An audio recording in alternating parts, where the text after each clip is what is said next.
show. John Parkinson with ABC News. Thanks for bringing us along on this historic trip. I wanted to ask you about last week's news with the Atlantic. We've had a couple questions on Greenland. I feel like you've answered that.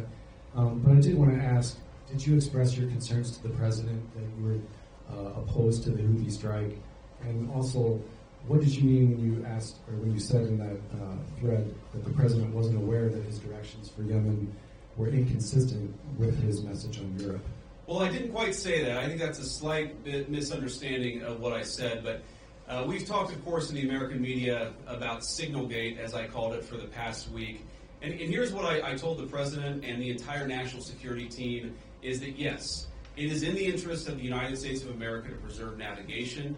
Yes, it is in the interest of the United States to kill terrorists who are preventing navigation in the Red Sea, but we got to make sure that we do it right. We have to be careful. We have to make sure the timing is right. And of course, what that leak revealed, I think, is a private communication between the president's senior advisors about how best to prepare the American people for what we all thought we had to do, about the right timing of when we should do something, and of course, surfacing the strategic questions that we needed to decide and brief the president on so that he could ultimately make the decision about what we would do.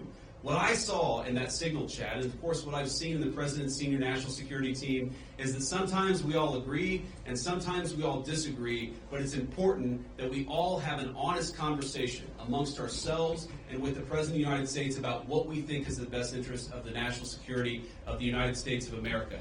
I support the president's decision to strike the Houthis. I always supported the president's decision to strike the Houthis, and I support the national security team having the argument about how best to serve the American people.